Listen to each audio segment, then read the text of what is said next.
actually nobody opens that gate right there. So we're let's do it.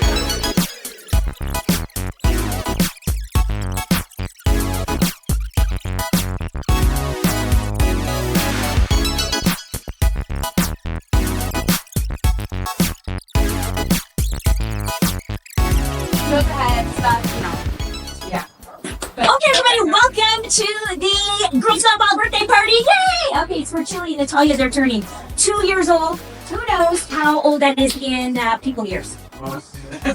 Any ideas? Okay, well, if you have an idea what a 2-year-old horse is equivalent to people, drop it in the comments down below. But tune in because right now we're going to talk about our new classroom.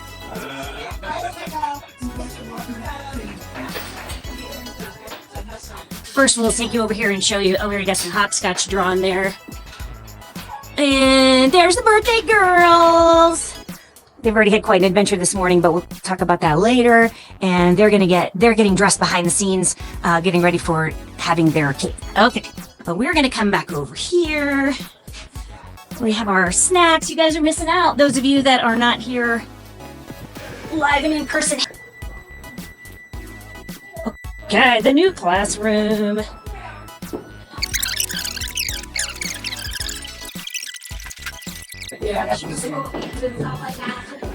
It's like herding cats.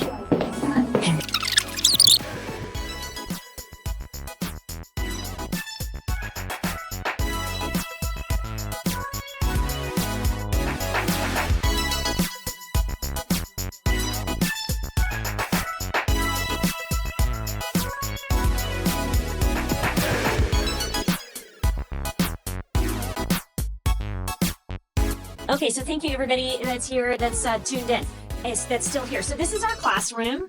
So thank you so much because your donations is what has allowed us to turn this room into this beautiful classroom that we're working on right now. Our vision is to do mirrors on that wall there. Back there in that cubby hole, I think we're gonna do like a little kitchen with hopefully, like a little fridge and a place where microwave maybe, where people, and a coffee maker so people can have some snacks if we have classes in here. So I'm really definitely looking for ideas on how to paint it. I've thought about doing things like even having the Marine High School mural club come and paint a mural in here and kind of see, I don't know, that might be kind of fun to do a mural in here. Otherwise, I'm going to try to keep the walls and everything relatively clean, so it could be an appropriate space for any kind of person that wants to have any kind of a class in here. So, if you want a mental health professional, wants to have a workshop or something like that, women's group, something, then I want this to be a real inviting space for all kinds of different uses. And so that's the community center kind of piece of what we're doing. Okay, everybody, thank you for being patient and tuning in with me as I try to show you all the cool things that we're doing here at the Rescue Ranch. And again, thank you so much for your donations, because that's what helped us put these windows in that are here behind me, besides the floor and the walls and everything else that we have going in. So thank you so much for that. Because it was kind of like a bunker in here before, but I've been guys a few months before, so it's come a long way. This is Christmas. Yes, this is our Christmas event. And so I'm super excited about the space, because what we do here at the Rescue Ranch is twofold mission. So on the one hand, we teach positive reinforcement horse training. So if that's something that you're interested in, we are definitely looking for more trainers. So that's what we're making need around here. But a lot of times people send me messages and they want to do volunteering, and that's great. We need volunteers for our tack shack. We need volunteers for our marketing to help get the word out about the Rescue Ranch. But here on the ranch with the animals, we really need assistant trainers. And so I'm looking for hiring some more of them, or more volunteer trainers rather, to come in and help us take care of those guys out there. Like Chilli and Natalia, we're turning 2. So for those of you that don't know, I'll just tell you the story a little bit about those 2 girls. So we bought this place about 2 years ago, and we came with 6 rescue horses, and we weren't really planning on getting much more, but about this time last year, there was a big event in Denver called the Horse Expo, where it's a big convention kind of thing where people come to bring horses and have trainers and speakers and demonstrations and things like that. So I had a booth there for the nonprofit, as well as I was a veterinarian on site for the event. So I had to be there doing health certificates and looking at horses if they were sick or injured or anything along those lines. And we also had the year before our own horses there. We had a Caesar Wild Mustang that we trained, and we brought him in and Blaze at thoroughbred off the racetrack that we retrained, and we were doing demonstrations with them at the Horse Expo. So then that was the year before last. So then last year we were like, oh, ready for another great year. Yes, right, we're going to bring the horses again and it's going to get better. And we're going to like shoot a big splash until we got the rescue ranch. And yeah, so that was the same night as that huge like 4-foot snowstorm. And I was snowed because I had to work away at the hospital. Everybody else that went to the horse expo just left like a day early before the weather came in, but couldn't do that because there was clients that also needed to be seen at the hospital. They were also very worried about being snowed in for 2 or 3 days. So we were extremely busy, at least staying until very late. And then because of that, I got snowed in. So I could not get out and go to the horse expo. So I spent very frustrated the next day and a half trying to get dug out of here so we could go and get down there and make good on our promise to be there.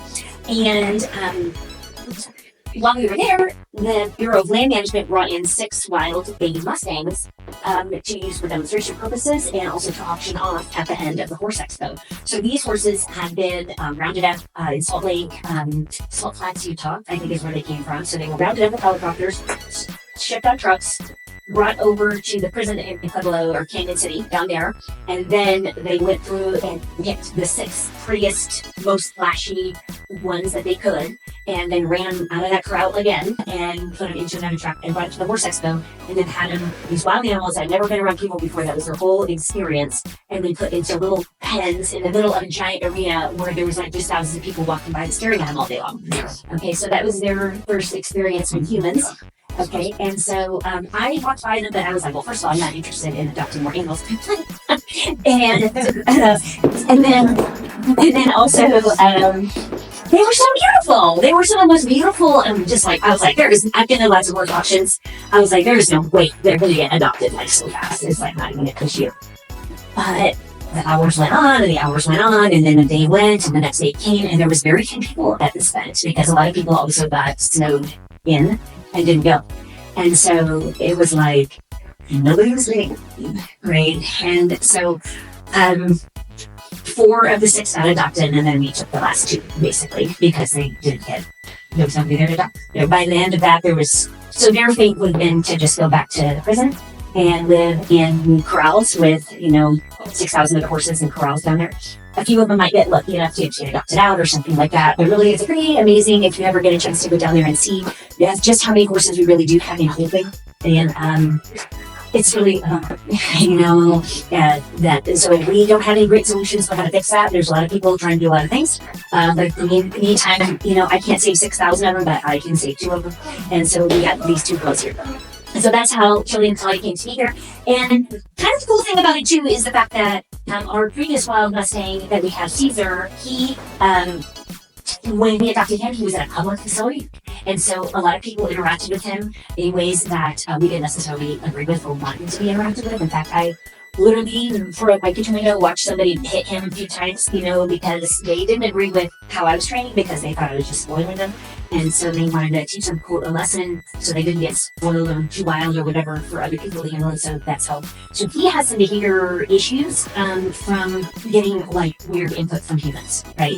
So from us, he's only got like one way of handling, but when we're not there, he's got a very different way of handling. So he's got some emotional problems, unfortunately, from that. But these 2 girls now have had none of that, right? So besides being rounded up and trucked and shipped and yeehaw and run down the ramp and stuff like that, their actual interactions with humans has only been in a positive reinforcement manner, which just simply means that they have the choice to participate.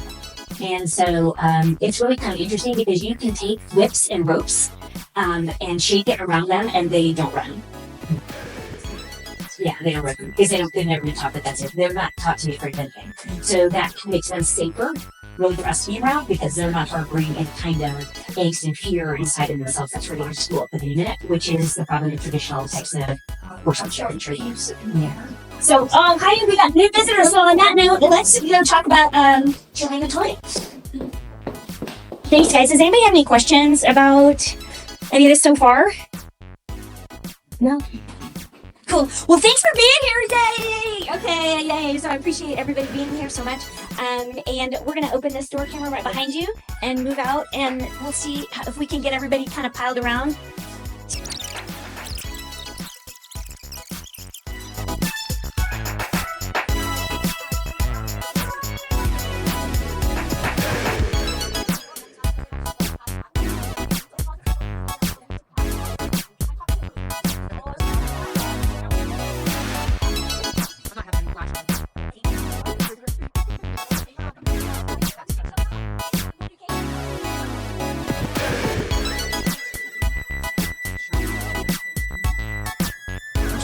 Anybody have any questions so far? Okay, so I think I have to say happy birthday. Right? Don't you think so? Okay.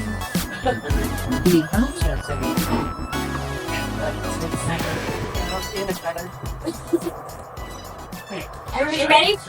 Okay, 3, 2, ready. Happy birthday to you. Happy birthday to you. Happy birthday to you. Happy birthday to you. Yay!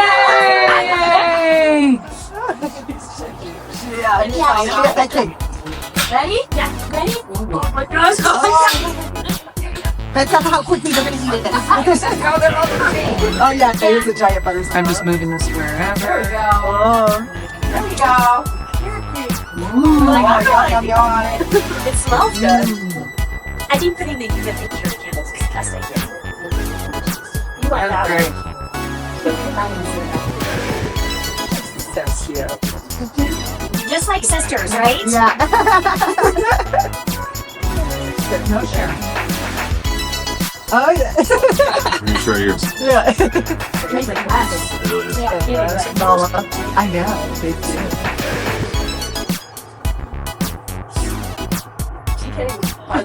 She's trying so hard.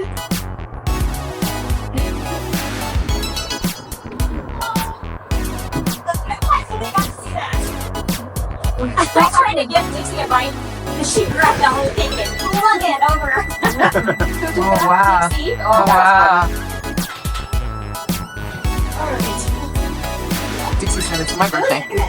Is she liking it? She's trying.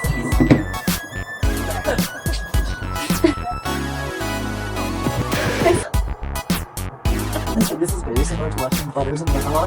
Somewhere together.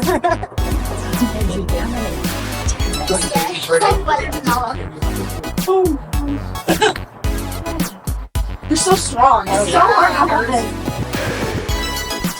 I'm gonna go see if anybody out there is eating that other cake. Chilli's digging it. Natalia likes the carrot part. I don't know about the cake part.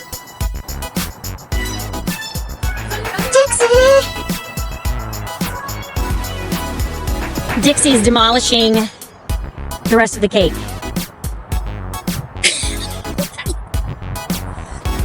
Okay, everybody. Stuff like that. The difference about her that makes her extra special than any other Palomino is that you see the spots on her? The brown kind of spots on her side? That makes her spotted Palomino. There are not many of them. Do you search up spotted Palomino? You won't find a lot of them. They're pretty rare, so she's pretty special to have that, especially being Mustang. And then this horse, she's gonna do her how we got them. Yeah, so we put the horse expo back. So we're gonna put the horse expo back. So we're gonna do the horse expo is like the stock show. Some of you probably have gone to the stock show, right? Yeah. You haven't, you gotta go. You gotta go next year. You gotta go. It's always in January. Goes for like 3 weeks. It's literally, there's pigs and cows and llamas and horses. It's amazing. But there's another one that's in, I believe it's in February, right? The expo? I don't know what month they're gonna have it next year. Probably March. Yeah, so in March they have something that's just for horses. So for shows going from Western to English to riding, carriages, whatever you can think of, they have it there.